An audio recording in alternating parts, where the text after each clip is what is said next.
우리 대통령이 자폭을 해보는 거예요. 첫 번째는 어떻게? 얼마나 잘 수습하느냐가 문제. 네. 그 두 번째는 뭐냐면은 수습되는 과정 속에서 네. 불확실성 속에 지금 시장이 늘뛰게 하잖아요. 네. 이거 잘 막아야 됩니다. 네. 이렇게 잘 막더라도 그 다음에 더 큰 위기가 우리를 기다리고 있다라는 겁니다. 일본식 장기 침체.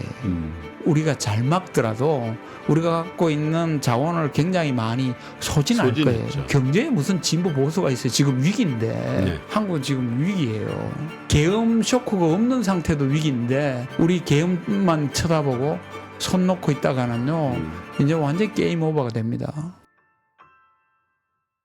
자, 3프로TV 시청자 여러분, 그리고 전국에서 또 지구촌 곳곳에서 저희 3프로TV의 콘텐츠를 늘 성원해 주신 우리 투자자 여러분, 경제가 걱정이죠. 우리 성숙된 시민의식 때문에 국회에서 국회의장을 비롯해서 비교적 민첩하게 대응을 해 주셔서 그나마 다행입니다만은 지금부터 우리 경제가 어떻게 될 것인지 정말로 여기서 우리가 잘못하면 일본의 장기 불황보다도 더 혹심한 그런 불황의 국면으로 접어들 수도 있다는 위기의식이 있어서 오늘 특별히 서울대 국제대학원의 김현철 교수님을 모셔서 해법이 뭔지 또 타산지석이라고 하지 않습니까? 일본의 저성장의 국면에서 우리가 반면교사를 할 일은 무엇인지에 대한 이 즈음의 해법, 나름대로 해법을 좀 들어보도록 하겠습니다.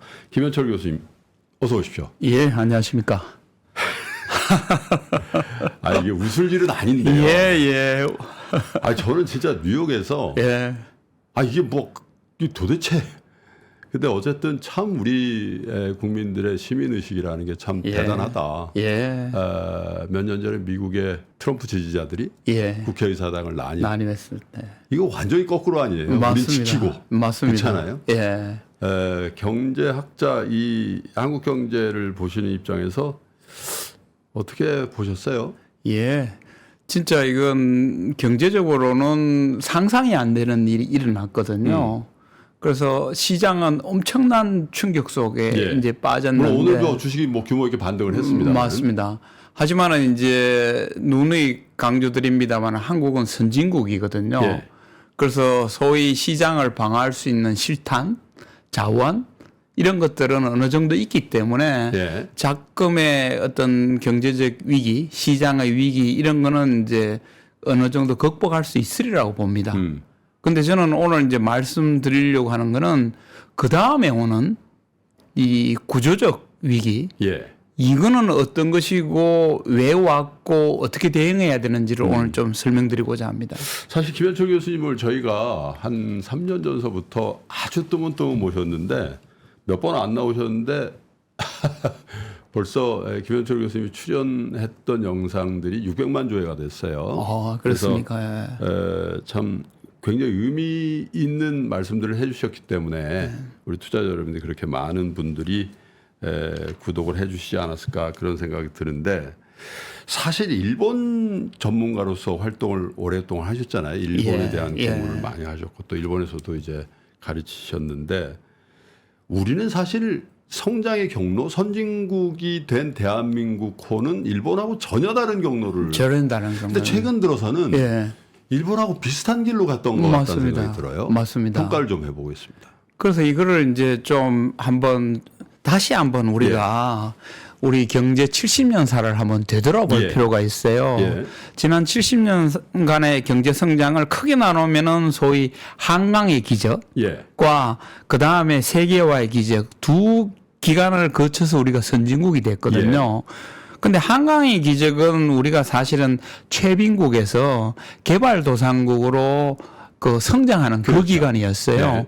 이때는 우리가 철저하게 일본을 따라 했습니다. 일본을 벤치마킹하고 일본 기업과 거래하고 일본의 하청이 되고 이런 식으로 해서 그래서 이제 어느 정도 최빈국에서 개발도상국이 되었거든요. 그런데 그 개발도상국에서 선진국으로 도약할 때는 우리가 세계화의 기적을 통해서 선진국이 되었습니다.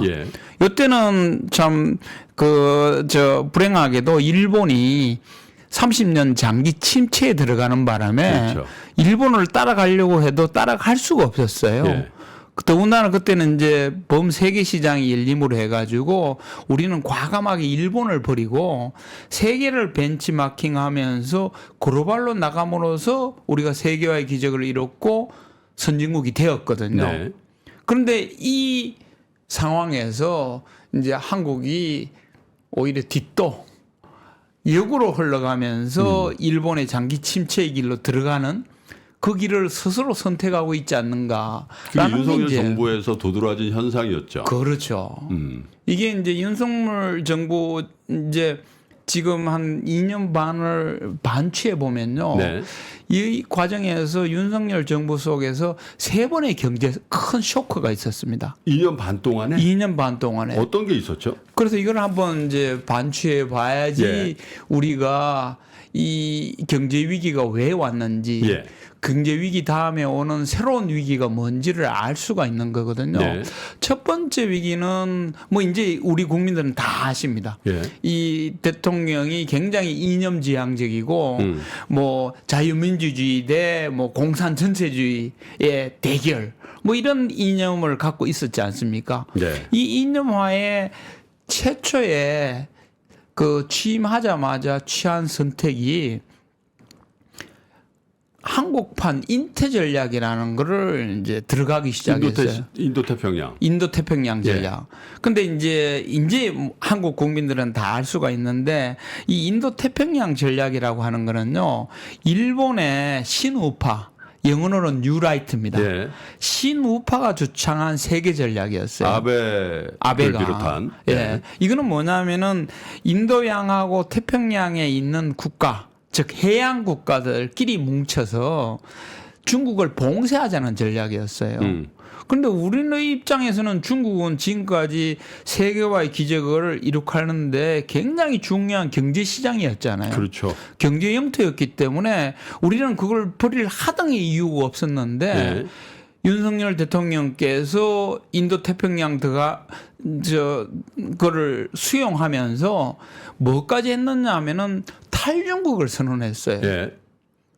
이게 저는 이제 최근에 이제 뭐 우리나라 국민들이 바이든 날리면 뭐 이것 때문에 뭐 굉장한 그 충격을 받고 뭐 전 국민이 시청각 테스트를 했다고 하는데 사실은 그보다 더 중요한 게 이 탈중국 선언이었어요.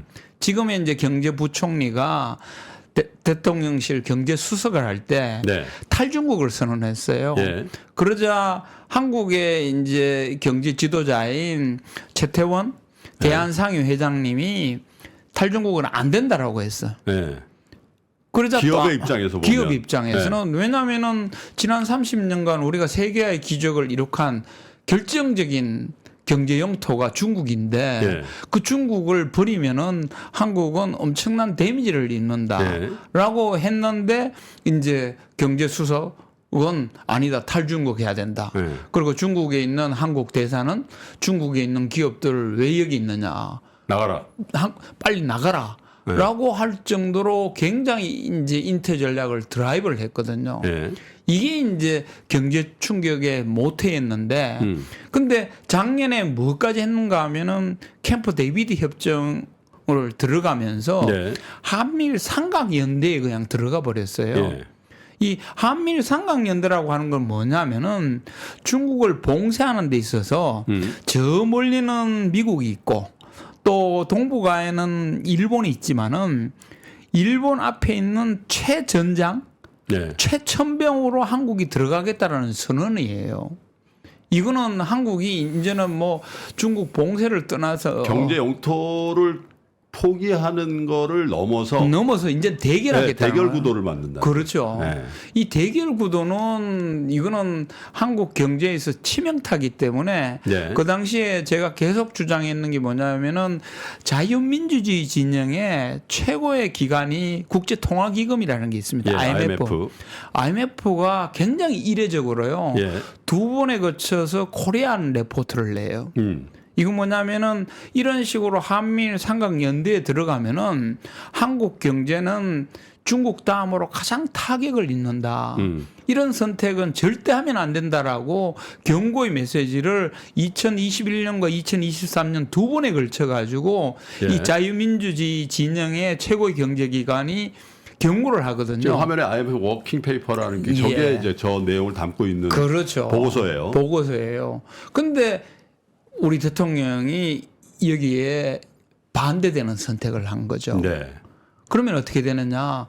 경제가 충격을 받습니다. 이게 이제 2023년 쇼크, 두 제1차 번째. 쇼크예요. 첫 첫 번째 번째. 쇼크예요. 왜냐하면은 2023년 한국 경제는 1.4% 성장했죠. 그렇죠. 그 쇼크예요. 네. 왜냐하면 원래 한국은행은 한 2.5% 성장할 거라고 예측을 했거든요. 네. 근데 갑자기 탈중국 선언하고 한미일 삼각연대 들어가서 이 대결에 최첨단으로 천병으로 들어서겠다 이러니까 경제가 충격이 오기 시작하는 거예요. 이 충격 속에 결국은 1.4% 이제 충격이 왔는데 이 충격의 본원은 어딨냐 하면은 결국은 우리의 제1수출 시장이었던 중국을 버리려고 하는 네. 탈중국하게 하고 탈중국뿐만 아니라 이 중국을 적대시하는 네. 이 속에서 수출 충격이 온 거예요. 근데 교수님, 네. 그게 우리에게 강요된 현실로 받아들여야 되는 거 아니냐 이렇게 생각하는 부분도 있는 것 같아요. 우리가 거기서 자율성이 있었겠냐. 예. 미국의 대중국 전략이라는 예. 큰 그림 하에서 예. 우리 선택을 강요당해서 예. 어쩔 수 없이 선택한 거 아니냐. 그렇죠. 뭐 이런 논리에 대해서. 이런 논리가 있는데 네. 제가 누누이 강조드리는 건 뭐냐면 우리가 선진국이에요. 세계 10대 경제 강국이에요. 예. 물론 안보 면에서는 협력할 수가 있죠. 예. 근데 경제는 우리가 먹고 사는 문제이기 때문에 예. 독자성을 가질 수가 있는 거거든요. 예. 일본을 보세요. 일본도 한미일 삼각연대에 들어갔어요. 예. 근데 경제는 예. 미국이 시키는 대로 했냐? 안 했어요. 이게 이 경제고 이게 국익이고 이게 실익인데 우리는 그런 판단을 안 하고 예. 아 미국이 원하면 다 해야 되지. 예. 아니면 일본이 원하는데 우리가 양보해야지. 이런 식으로 우리의 굉장히 중요한 경제적 국익을 등하시한 거죠. 그런 경우가 있는 것 같아요. 저도 외국에서 근무도 해보고 뭐 지금도 이제 자주 이제 비즈니스를 합니다만은 네. 그냥 협상용으로 던졌는데 네. 아유 알겠습니다 이러면 네. 이쪽에서 되게 당황해하는 경우들이 있어요. 특히 한미 관계라 이런 경우에 예. 그렇죠? 예. 네, 그래서 이제 충분히 협상하면서 그렇죠. 우리가 취할 것은 취하고 독자적으로 해야 될 거는 하면서 미국과 친하게 지낼 수 있는 여지가 충분히 있음에도 충분히 불구하고 있습니다. 예. 그냥 훅 가는 거죠. 그렇죠. 예를 들어 미국 자체도 한번 보세요. 중국하고 패권 경쟁을 한다고 하면서 그렇죠. 뭐 무역은 할 건 더 하잖아요. 늘어요. 늘었죠. 참. 예. 이게 이제 국제 질서고 국제 관계인데 네. 우리는 그걸 너무 과신한 거죠. 그렇군요. 예. 그게 첫 번째 이제 쇼크였죠. 잘못된 정책으로 온 쇼크. 쇼크였죠. 두 번째는요. 두 번째는 사실은 이 쇼크가 결국은 이제 우리 경제에 굉장히 큰 데미지를 입혔어요. 네. 왜냐하면 이거는 단순히 이제 수출 시장에만 충격이 준 게 아니고 예. 우리는 통상국가잖아요. 그렇죠. 수출 시장에 문제가 생기면은 예. 내수의 문제가 그 다음 시차를 두고 옵니다. 예. 그래서 사실은 소매 매출에 예. 지금 이제 10분기 내니 이제 마이너스라서 마이너스. 네. 지금 자영업자들하고 뭐 중소기업들을 비명을 지르고 있잖아요. 그러니까요. 그리고 한국의 뭐 주식시장. 아니 근데 진짜 예.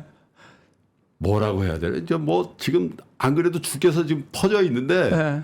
진짜 등짝을 팍 밟고 가는 거예요. 지금 이 사태가. 맞습니다. 네? 맞습니다. 죽어라 하는 거란 말이에요. 지금 해외에서 아예 안 들어온다 그러고. 그렇죠. 네? 예. 아니 그러니까 또 이게 불확실되니까 그 아주 여유 있는 분들이야 뭐 그렇지 않아도 예. 야야 어떻게 될지니까 우리 가게도 좀 줄여. 예. 소비 더 안 되고. 더 안 되죠. 자영업자 중소기업 더 힘든 거 아니에요. 예. 그래서 이게 계속 비명을 지르고 한국 경제 체력이 약해진 결정적인 이유가 이 1차 쇼크 때문이에요. 예. 근데 이제 문제는 뭐냐면 여기에 또 한 번의 이제 경제 쇼크가 온 거죠. 네. 이게 이제 트럼프 쇼크입니다. 네. 뭐 아시다시피 이때 주가 7%막 폭락하고 뭐 삼성전자 주식이 뭐 4만 원대로 막 들어가고 환율 급등하고 이랬잖아요. 네. 근데 이때 사실은 그 당사자인 중국의 주식은 올랐어요. 네. 그리고 그렇게 트럼프가 탄생하면은 굉장히 충격을 받을 일본. 네. 왜냐하면 무역 흑자가 한국보다 훨씬 더 많거든요. 일본이. 예. 네. 그런데 일본 주식은 올랐어요. 근데 한국 주식만 패닉에 빠진 거예요. 그리고 왜 패닉에 빠졌냐? 인제 이야기할 수 있습니다. 왜 네. 그런가 하면요. 이 시장이 물론 1차 충격에 경제 체력이 약화된 상태에서 트럼프 충격을 받았기 때문에 또 충격을 받은 것도 있지만은요. 이때 시장이 또 하나 읽은 거 뭐냐면은 이 정부가 트럼프 출범에 아무런 준비가 안 돼 있다는 걸 알았어요. 뭘 보고 알았을까? 인사? 그렇죠. 네. 8월 달에 이제 뭐 국민들이 다 알았어요. 네. 트럼프 탄생에 대응을 하려면은 네. 우리 이제 대통령실 안에 그 안보실이라는 게 있습니다. 네. 그 안보실장이 원래는 외교 전문가였어요. 그렇죠. 그러면 당연히 트럼프 탄생을 준비할 수 있는 최고의 이제 포스트거든요. 네. 근데 이 사람을 8월에 갈아치웠어요. 네. 그리고는 국방부 장관을 이 사람 자리에 앉히고 네. 그 국방부 장관 자리에 자기의 경호 처장을 앉혀버린 거예요. 충암고. 그렇죠. 네. 그래서 이제는 이 사람이 그때 계엄을 하려고 이렇게 인사를 했다라는 걸 알지만은 그 당시에 시장은 네. 아니 트럼프가 지금 곧 탄생할지도 모르는데 네. 왜 외교 전문가를 잘라? 군인을 긋다가 막. 거기에 또 왜 군인을 앉혀? 그러니까 시장은 이거는 이건 뭐야 이래 되는 거죠. 네. 근데 이제 사실은 근본적인 거는요. 이것도 또 이념이에요. 네. 이 정부가 그냥 이념을 그 국가 정책 기조로 하면서 뭘 했는가 하면요. 안미 경미로 미국에 몰빵하는 정책을 취했어요. 안미. 경미. 안보도 미국이고 네. 경제도 미국이다라는 올인 전략을 택했어요. 네. 이거는 뭐 투자자 지금 이게 들으시는 투자자분들은 너무나 잘 아시는데 아무리 황금알을 낳는 거이라도 알이라도 한 바구니에 절대 안 담잖아요. 아무리 확실한 투자처가 있다고 해가지고 자기가 갖고 있는 투자 금액을 한 곳에 다 담는다. 예. 이거는 절대 해서는 안 되는 투자의 기본 원칙이지 그렇죠. 않습니까? 네. 그래서 조금 전에 말씀드린 것처럼 안보는 미국에 의존할 수도 있어요. 그런데 경제는 미국에 올인하면 안 되죠. 포트폴리오 해야 되죠. 일본처럼. 네. 그런데 한국은 어떤 선택을 냈는가 하면은 안보도 뭐 한미일 삼각관계인데 인도 태평양 전략 함께 하니까 모든 투자는 미국이다. 라고 해가지고 미국에 올인하는 전략을 했습니다. 이게 어느 정도인가 하면요. 참 이건 진짜 지금 돌이켜보면은 이게 얼마나 잘못됐는가를 이제 두고두고 후회하는 투자 전략인데요. 미국의 백악관 홈페이지에 들어가 보면은 네. 바이든 대통령이 자기가 얼마나 세일즈 잘했는가를 자랑하려고 투자 상황판을 만들어 뒀어요. 네. 그래서 미국 곳곳에 어떤 국가가 어떤 기업들이 얼마나 투자하는가를 다 그 상황판에 표시해 뒀는데요. 이 중에 133조를 한국이 투자하는 겁니다. 물론 미국에 투자는 할 수 있어요. 우리 뭐 김프로님도 너무나 잘 아시다시피 미국은 한국의 중요한 투자 국가예요. 네. 그래서 그 시장을 이제 그 침투하기 위해서는 투자를 해야 되는 거는 당연히 해야 돼요. 그런데 제가 말씀드린 거는 올인 투자, 그러니까 과잉 투자라는 기간, 거예요. 그렇죠. 그 기간에 한 2년 반 기간에 그렇죠. 계속 들어가는 거예요. 계속 들어간 거죠. 뭐 그건 아마 미국에서 땡긴 것도 있지만 한국 정부가 밀어낸 것도 있다는 밀어낸 것도 있죠. 반도체 들어갔죠. 태양광 들어갔죠. 전기차 들어갔죠. 뭐 바이오 들어갔죠. 뭐 엄청나게 쏟아부은 거예요. 이거는 이런 투자는요, 우리 김프로님도 잘 아시다시피 이렇게 한 번 가버리면요, 산업이 공동화돼요. 그러니까 우린 뭐가 남냐 이거예요. 그렇죠. 근데 그게 또 한 가지 그렇게 집중적으로 현지화를 하면요. 수출이 늡니다, 여러분. 그렇죠. 왜냐하면 공장진들하고 여기 장비 갖고 가고 해서 사실 그게 어떻게 보면 착시가 거기 있어요. 그게 이제 백러시거든요. 네. 왜냐하면은 사실은 조금 전에 무역 흑자국 순위에서 네. 일본은 5위 정도예요. 네. 미국에서 흑자를 내는 대미흑자. 대미 흑자. 네. 한국은 8위예요. 네. 그러면은 일본이 사실은 트럼프 2.0 쇼크를 더 받아야 되는데 예. 한국이 더 받는 이유 중에 하나가 흑자 규모는 일본이 더 많아요. 예. 한국은 8위고 일본은 5위니까요. 그런데 조금 전에 말씀하신 것처럼 몰빵 투자를 하면서 예. 여기에 관련되는 부자재, 뭐 장비 이런 수출이 늘다 보니까 이 대미 수출 증가액은 일본보다 훨씬 더 급격합니다. 단기간에. 이거는 그거 보죠. 그러니까 트럼프는 그거 보죠. 트럼프 들어오면 그걸 보지. 그렇죠. 바이든 때 누가 잘했냐 이걸 그렇죠. 보고 고죽이겠지. 그렇죠. 왜냐하면 트럼프 스타일이 이게 뭐 이제는 다 아시다시피 anything but 바이든이거든요. 예. 바이든 한 거는 몰라. 예. 그거는 다 치워버려. 예. 그리고는 모아된 바이든한테 했어? 그러면 나한테는 더 해야지. 이거거든요. 예. 그래서 우리 어떤 분들은 뭐 바이든 시대에 이만큼 133조를 투자를 했으니까 트럼프가 이뻐하게 볼 거다? 그거는 트럼프를 너무 모르는 거죠. 예. 우리가 바이든 시절에 133조나 투자했습니다. 혈맹에 대해서 이만큼 했습니다. 이러면 트럼프는 야, 그보다 더 많이 해야지. 내 때는. 이래 되면은 이거는 트럼프 리스크에 그대로 노출되는 거거든요. 지금이 좀 어려워도 네. 좀 버티고 해서 네. 줄 걸 조금 남겨두고 그렇죠. 네. 그런 것 같네요. 이제 기업들도 더 미국에 뭘 할 일들이 할 그 재원이 없는 것 같아요. 없습니다. 네. 더군다나 지금 심각한 건 뭐냐면요. 예. 이거는 저는 이제 앞으로 한국 경제를 더 뒤흔들어 놓을 거라고 생각하는데 산업만 공동화가 된 게 아니고요. 예. 일자리 수출까지 함께 이루어졌습니다. 예. 왜냐하면은 133조 투자를 했으면은 예. 거기에 이제 필요한 사람도 주재원도 나가야 되고 거기에 미국의 일자리도 고용해가지고 창출을 해야 되지 않습니까? 그렇죠. 근데 미국이 이렇게 몰빵 투자, 과잉 투자를 하다 보니까 예. 미국에 일어난 일자리 창출 중에요. 한국이 국가 기여도 1위 국가가 돼버렸어요. 그나마 또 해리스라도 좀 됐으면. 참. 근데 뭐 혈맹이라는 뭐 영국, 독일, 일본 이런 국가보다 예. 일자리 창출 기여도가 한국이 1등이고 일본의 2배나 됩니다. 네. 일본은 안미 경 글로벌로 해가지고 안보는 미국에 의존하더라도 네. 글로벌 포트폴리오로 하니까요 일자리 창출 기여도가 한국의 반밖에 안 돼요. 네. 그 큰 나라가. 네. 근데 우리는 그 일본보다 2배나 일자리를 더 창출했어요. 그래서 사실 저도 한 10여 년 전부터 그 말씀을 계속 드리는 게 일자리 창출할 때 칭찬받는 거에 취해서 일자리를 많이 만들어 놓으면 못 줄인다는 거죠. 못 줄입니다. 우리는 미국 사람들이 레이업 마음대로 하는 거 뭐 그러면 되죠. 외국계 기업이 그거 하면 절대 용납 안 하죠. 특히 한국이 뭐 조지아에 뭐 한 5천 명 고용하다가 3천 명 레이업 시킨다?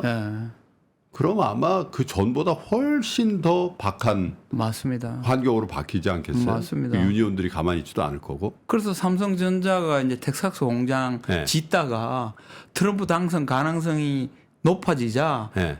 공장 건설을 올스톱 시켜버렸거든요. 네. 그리고는 거기에 있는 주재원 다 철수시켜버렸어요. 네.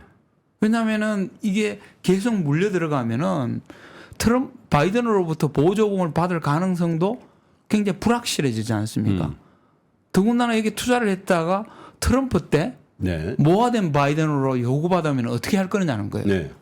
차라리 공장 올스톱 했다가 트럼프 되고 나서 거기에 더 투자하겠다라든지 직원 더 보내겠다고 하는 게 훨씬 더 유리하다고 판단한 거죠. 그때 트럼프가 되면 어떻게 할까? 그걸 해서 새로운 진용을 거기에 맞춰서 짜고 또 기업들과 대책을 수기하고 이렇게 해야 되는데 그때 계엄 준비를 했다네.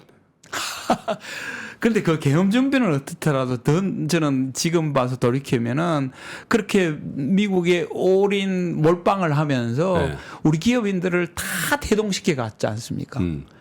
재벌 회장들 다 대동해가지고 대동해서. 그게 투자 계획 발표하라 이런 식으로 하니까 기업들은 울며 겨자 먹기로 투자해야 될 부분보다는 오반 과잉 투자를 할 수밖에 없었던 구조인 그러니까 거죠. 이제 트럼프 정부가 이제 출범하기도 전인데 이런 게 이제 노정이 되니까 그렇죠.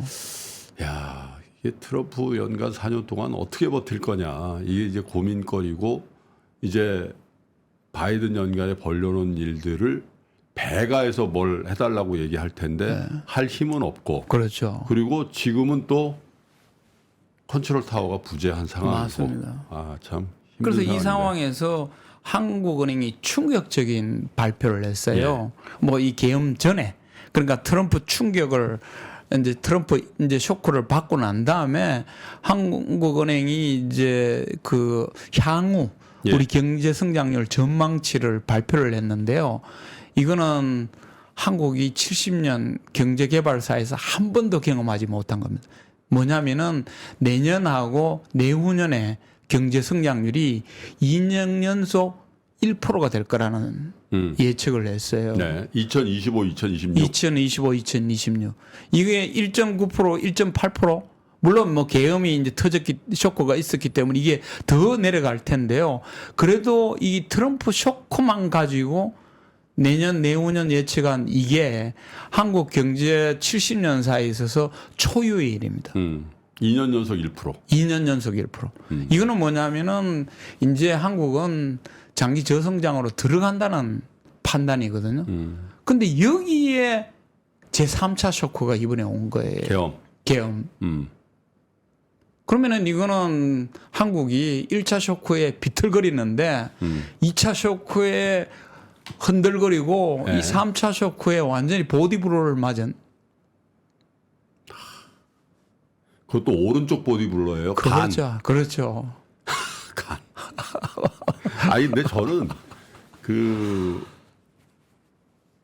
윤석열 대통령이 그 계엄을 포고하는 그 발표를 했잖아요. 네.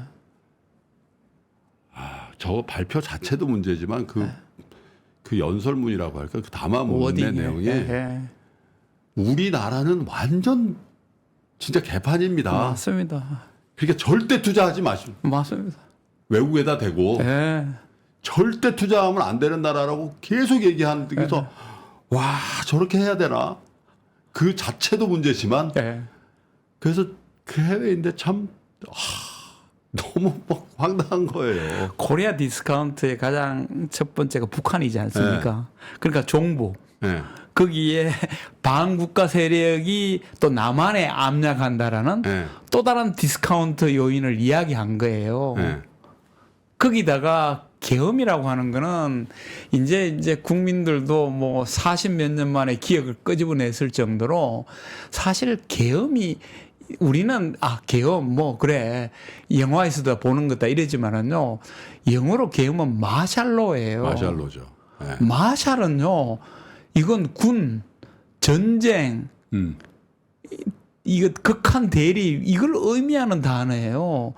이 마샬이라는 단어를 듣는 순간 해외 투자자들은 이거는 뭐 저 최빈국 저 후진국 이걸 이야기하잖아요. 그래서 제일 먼저 마샬로 들었을 때 북한 이야기냐라고 이야기한 그런 질문이 나온 이유가 아니, 정말로 저한테 왓츠앱이 한 20통이 왔더라고요. 그 대부분 아유 오케이예요. 아유 오케이 맞아요.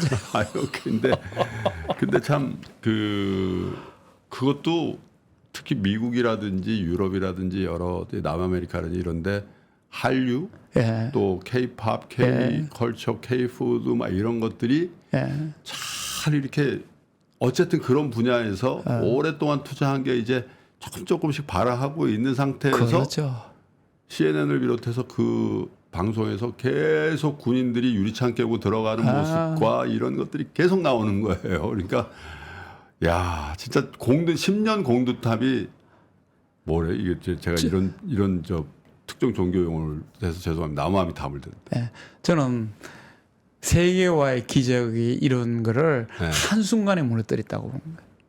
왜냐하면 아까 말씀드린 것처럼 이제 그 한강의 기적을 통해서 최빈국에서 개도국이 됐잖아요. 네. 개도국 중에는 저 계엄령하고 쿠데타하는 곳 많습니다. 네. 예? 그런데 개발도상국에서 선진국이 된 세계화의 기적은요, 이건 진짜 세계적인 기적이에요. 이런 나라 중에 쿠데타, 마샬로 한 나라가 한 군데도 없어요. 그런데 없죠. 우리도 누가 상상? 대체 저는 이제 후세 사가들이 네. 물론 이제 이번에 수사를 통해서 네. 명명백백하게 그 동기와 과정을 다 수사 과정을 통해서 밝혀내야겠죠. 네. 그런데 과연 50년, 100년 지난 다음에 후세 사가들이 12월 3일 날 있었던 이 계엄, 내란 이걸 어떻게 해석할까에 대해서 정말 우리 현대 근현대사에 가장 어처구니 없는 맞습니다.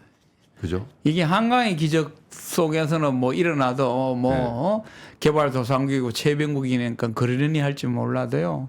세계화의 기적 속에서 이게 일어났다는 거는 아마 전 세계가 상상도 못했을 일일 겁니다. 이렇게 이제 우리가 경험한 2년 반, 3년 가까이 되는 기간 동안에 우리 경제에 왔던 세 가지 중요한 쇼크, 어떻게 보면 위기를 촉발할 수도 있는 위험 인자에 대한 분석을 해봤는데 우리 여기에 우리가 머물면 안 되죠. 맞습니다. 대안을 만들고 맞습니다. 해법을 강구해야 되죠. 맞습니다. 교수님. 예. 그래서 모셨는데. 예. 예. 그런데 이제 이게 이 해법을 찾을 때요. 예. 일본은 어떻게 이 장기 침체로 빠졌고 그 어떻게 극복했는지를 한번 그렇죠. 반추해 봐야 돼요. 반면교사로. 그래야 우리가 지금 어느 상황에 있고 뭘 해야 되는지 나오거든요. 예. 근데 아시다시피 일본이 잃어버린 10년에 빠지던 결정적인 계기가 플라자 합의였지 않습니까? 그렇죠. 근데 플라자 합의를 어떻게 해석해야 되는가 하면요. 동맹에 대한 과신이었어요. 예.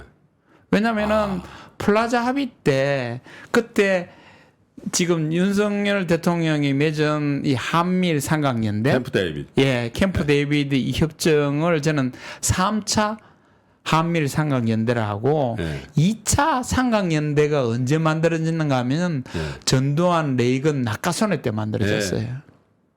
이때 사실은 삼각연대라고 해가지고 삼국의 관계가 레이건 1기 때는 굉장히 좋았어요.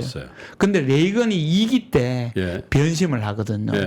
소위 이제 동맹의 배신이라는 거를 가지고 결국은 론야스로 그렇게 친했던 일본에 대해서 플라자 합의를 강요한 거예요.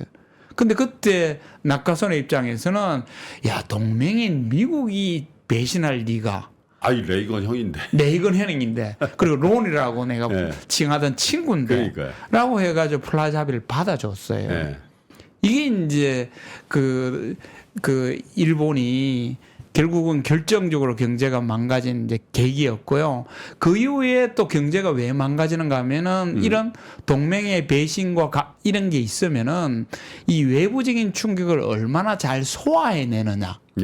이게 이제 외부의 도전에 대한 응전 능력. 이건데 일본은 그 당시에 응전 능력이 없었어요.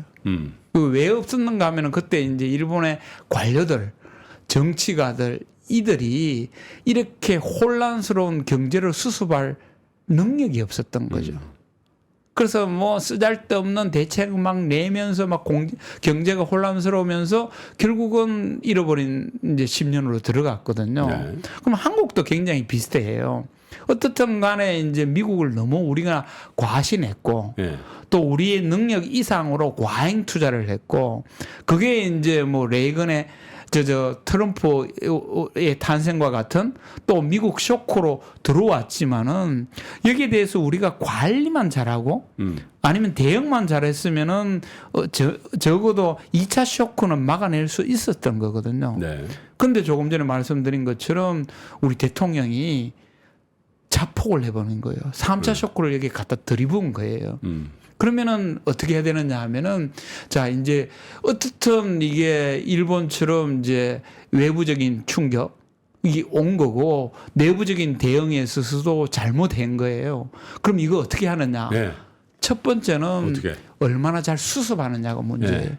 이건 똑같아요. 일본이 그런 외부적인 충격을 잘못 대응하는 바람에 결국은 잃어버린 10년을 들어갔잖아요. 네. 지금 우리는 1차적으로 시민의 힘으로 일단은 계엄은 저지시켰어요. 네. 이거 엄청난 내부적인 아유, 그건 뭐. 우리 국민의 저력을 보여준 그러니까요. 거예요. 네. 그 두 번째는 뭐냐면은 이게 이제 수습되는 과정 속에서 네. 우리 김프로님도 너무나 잘 아시다시피 경제는 불확실성을 제일 싫어하잖아요. 제일 싫어하죠. 지금 막 불확실성이에요. 네. 계속 지금 뭐 앞으로 뭐 탄핵이 어떻게 되는 건지 뭐 퇴임이 어떻게 되는 건지 뭐 이 지금 불확실성 속에 지금 시장이 늘뛰게 하잖아요. 네. 이거 잘 막아야 됩니다. 네.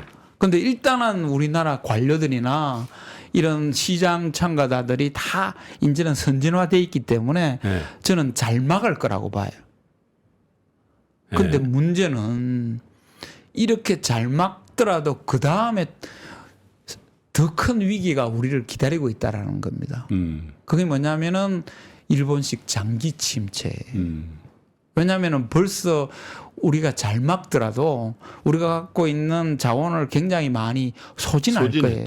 네. 더군다나 조금 전에 말씀드린 것처럼 우리가 1차 쇼크, 2차 쇼크, 3차 쇼크로 세 번의 그냥 쇼크를 경험한 체력이 약화된 상태예요. 근데 그 부분에서 네. 지금 경제 컨트롤 타워 얘기를 많이 하는데 네. 어쨌든 지금 교수님이 지적한 안미 경미의 구조를 짠 게 지금 경제 컨트롤 타워란 말이에요. 그러면 그 한계를 뭔가 의미 있게 극복하면서 새로운 관계를 설정하고 트럼프 시대에 맞는 어떤 탄력적인 걸 하면서 이 위기 국면을 잘 넘길 수 있겠냐, 이 팀으로.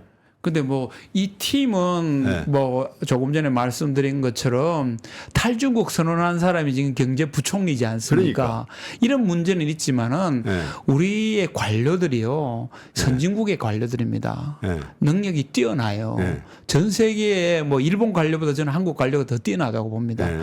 이런 분들한테 네. 정확한 지시만 주면은요 네. 우리 관료들 잘합니다. 응? 그래서 저는 이제 빨리 이 수습 국면 속에서 적어도 저는 임시라도 경제 비상팀을 좀 갖춰서 네. 이거는 여야가 없고 진보 보수가 없는 거잖아요. 경제에 무슨 진보 보수가 있어요. 지금 위기인데. 네.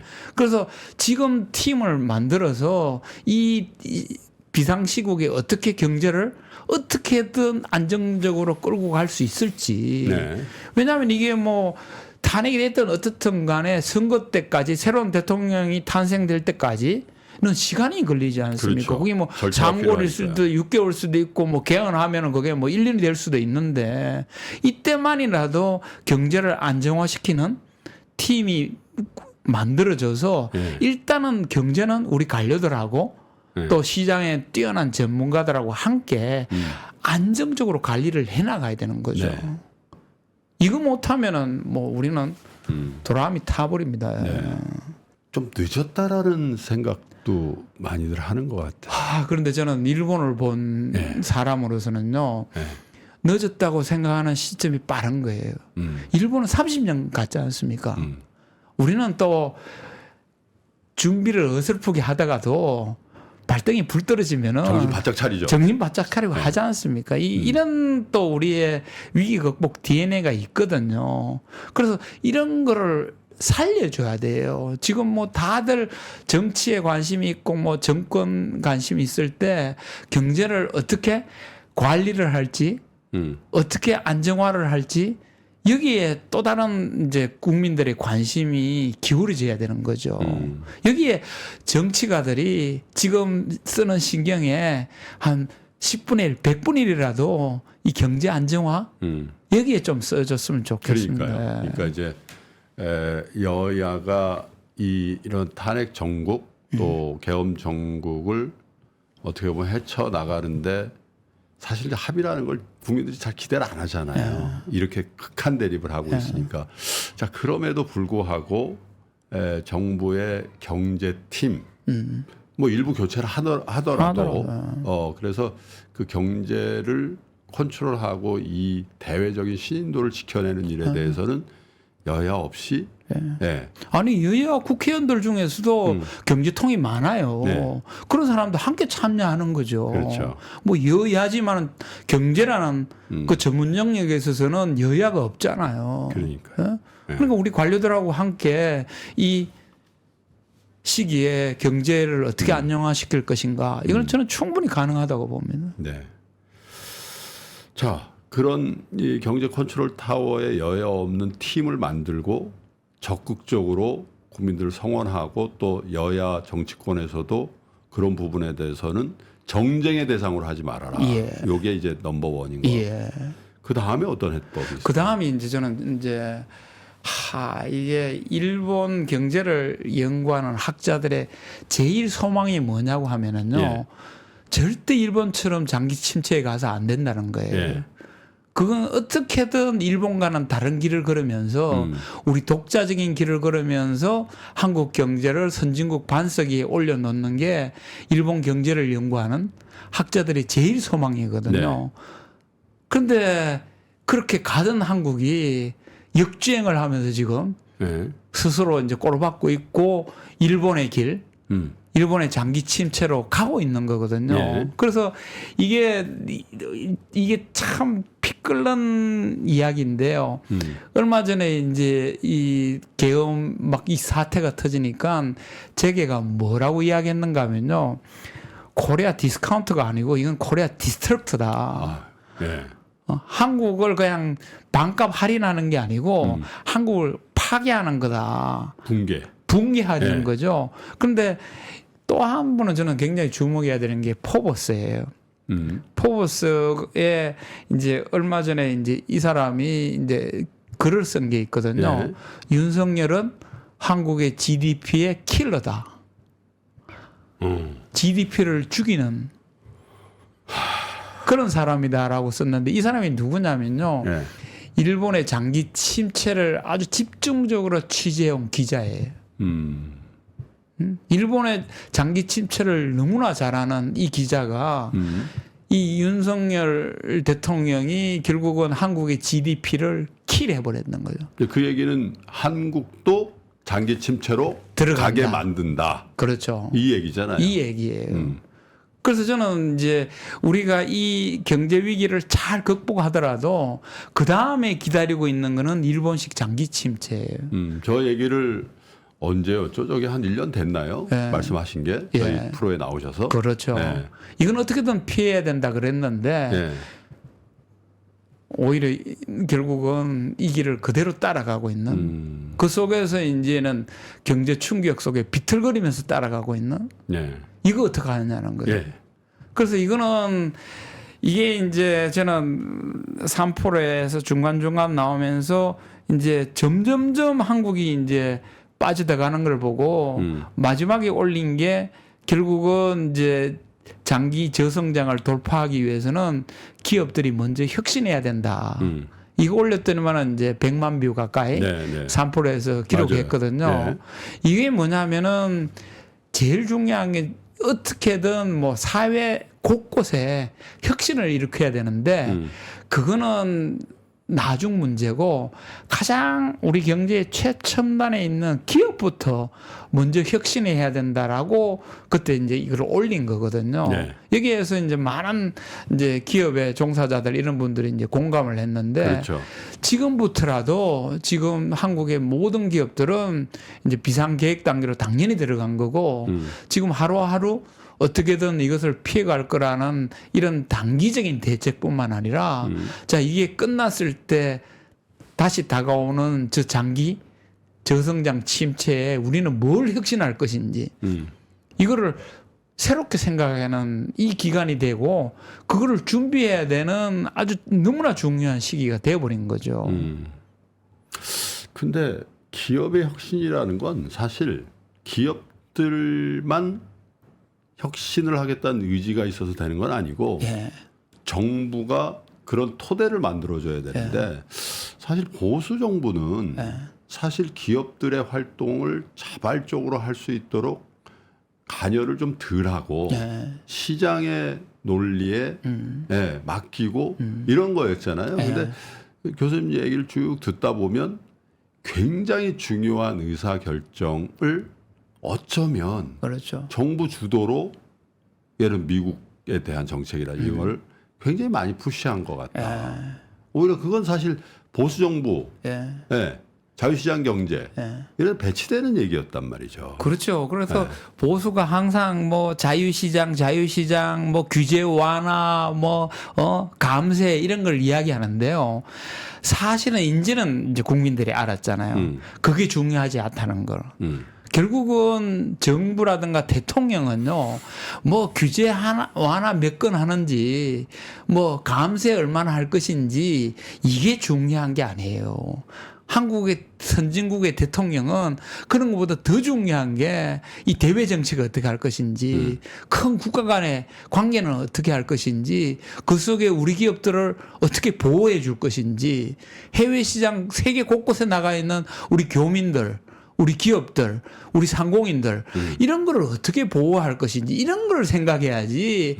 뭐 시장의 규제가 뭐 가시 밑에 규제가 뭐고 뭐 그거 어떻게 풀어주고 그거는 한강의 기적 때 개발도상국 때 할 때 이야기고요. 지금은 선진국의 대통령이에요.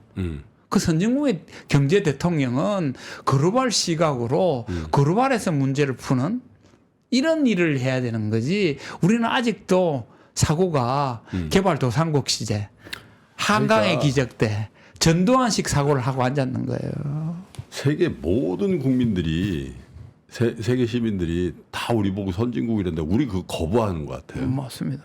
이번에 이번에 아직 거부했죠. 아직 안 됐다고. 우리는 전두환 때로 퇴행했지 근데 않습니까? 아직 안 됐다고 주장하다 보니까 그렇게 취급받아서 아니 그건 아니지만 어쨌든 그렇게 돼버렸는 것 같아요. 진짜 선진국 아닌 게 돼버린 듯한 그런 낭패감이 있단 말이에요. 그죠? 그런데 이제 기업들은 제가 누누이 강조드립니다만은 일본 기업들이 결국은 정부 탓하고 낙하선에 타다가다가 결국은 스스로도 잃어버렸거든요. 지금 시점에 한국의 기업인들은요, 정부 탓하고 계엄 탓하면 안 됩니다. 알아서 이제는 선진국의 기업답게 알아서 혁신하고 알아서 돌파할 길을 찾고 이렇게 나가야 되는 거예요. 이 시점에 정부 탓하고 뭐 계엄 탓하고 뭐 대통령 탓하고 이거는 지났어요. 이제는 허리띠 바짝 졸라매고 이제 정부 생각할 필요 없어요. 앞으로 뭐 이 정부의 정권 교체가 어떻게 될지가 복잡한 그 생각할 필요가 없어요. 그거는 조금 전에 말씀드린 그냥 정부 컨트롤 타워에 맡기고 물론 이제 모니터링은 해야 되죠. 그 다음 혁신, 이 다가오는 저성장 속에 각 기업들은 어떻게 혁신을 할 것인지. 근데 혁신이 아닌 것 같아요. 지금 한 일주일 넘어가잖아요. 이번 사태가. 다 보고 있는 거예요, 지금. 어떻게, 지금 우리가 먼저? 뭘? 지금? 이런 분위기가 잡히면 진짜 큰일 나겠더라고요. 그렇죠. 아니, 왜냐면 미국의 기업, 일본의 기업, 중국의 기업 다 트럼프에 적응하려고 각자 도생의 길을 엄청나게 가고 있는데 우린 이번 사태가 터지니까 야, 지금 가만히 있어봐, 일단.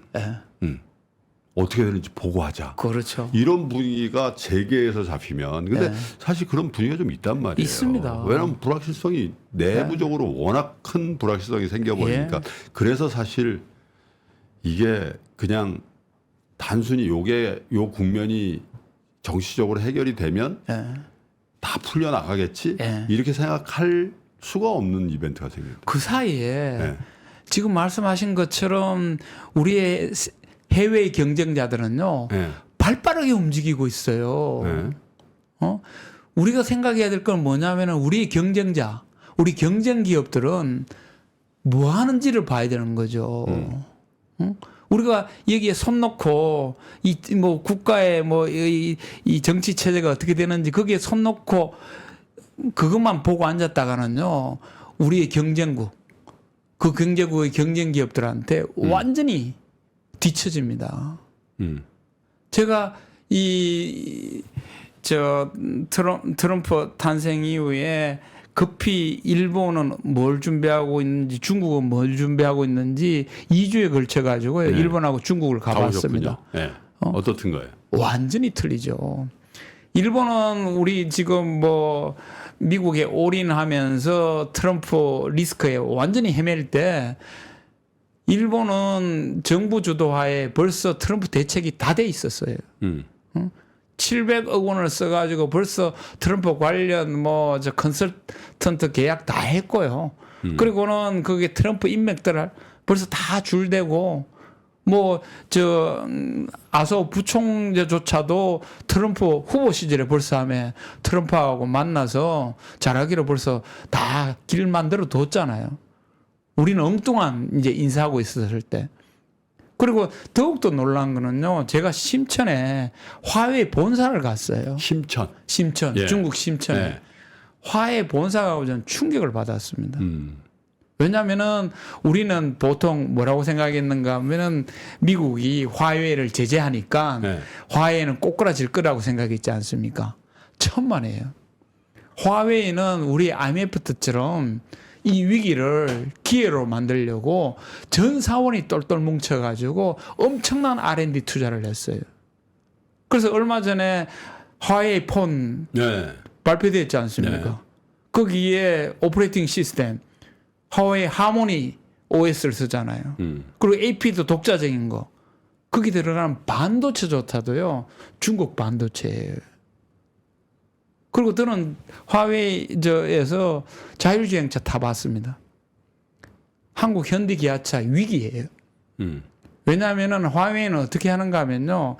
세 개의 기업들한테 자동차 제조는 아웃소싱을 했어요. 하나는 뭐냐면 북경 자동차, 하나는 치리 자동차, 하나는 독자적인 아이토라는 자가 브랜드 자동차 세 회사한테 자동차를 만들게 했는데요. 이 퀄리티가 현대기아를 능가합니다.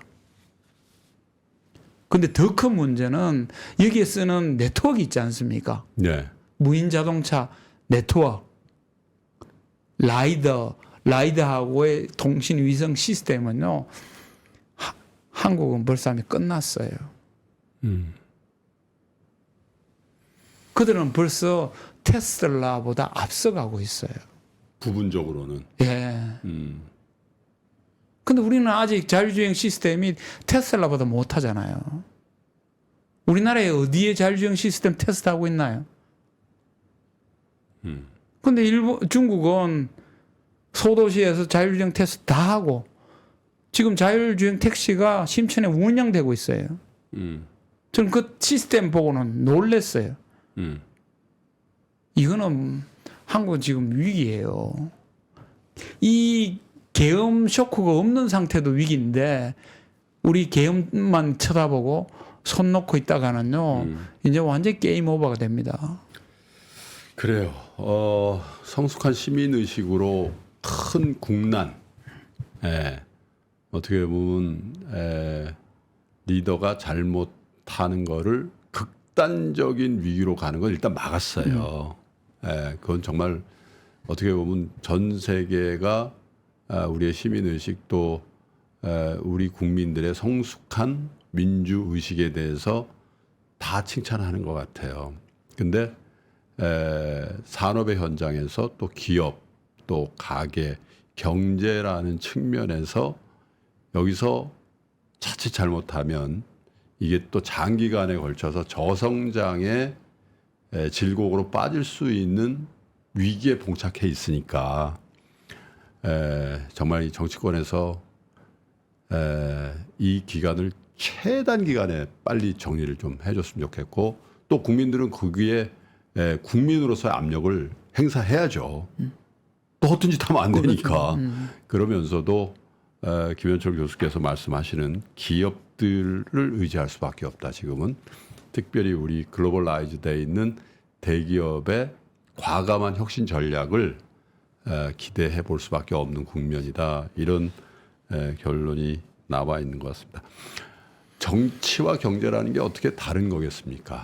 동전의 양면 같은 거기 때문에 정치가 안정되고 정치가 경제를 북돋는 그런 나라가 부국이 되는 건데 어쩔 때는 경제가 정치를 끌고 갈 수도 있는 거고 그렇잖아요. 예. 그래서 정말 여러 가지 측면에서 대외 환경도 어렵고 거기다가 또 우리 내부에 이런 큰 변고가 생겼는데 어쨌든 우리 국민들 너무 늦었다라고 생각하지 마시고 또 우리 기업들 더 혁신해 주셔서 이번 위기를 잘 극복해서 절대 일본과 같은 장기 저성장 국면으로 진입하지 않고 우리만의 성장 전략을 우리가 스스로 구축해 가기를 바라보면서 오늘 인터뷰 이렇게 정리를 하겠습니다. 또 일본 연구를 하러 가셔야 될 것 같은데 어쨌든 좋은 연구 해주시고 또 그 기간이 끝나시면 또 한번 모시도록 하겠습니다. 오늘 좋은 말씀 감사드립니다. 네. 감사합니다. 네, 시청자 여러분 그리고 삼프로TV 구독자 여러분 참 마음이 많이 힘드실 겁니다. 그리고 현실의 생업에 직접적인 영향을 받고 계시는 우리 자영업 하시는 분들 또 중소기업 또 기업 하시는 분들은 훨씬 더 이 어려운 기간을 준비하셔야 될 것 같은데 여러분 힘내시고요. 저희 삼프로TV도 어쨌든 좋은 콘텐츠로 여러분과 함께 하겠다는 말씀을 드리면서 저는 다음 인터뷰 시간에 다시 배울 걸 약속드리면서 이렇게 인사드리겠습니다. 끝까지 시청해주신 여러분 고맙습니다.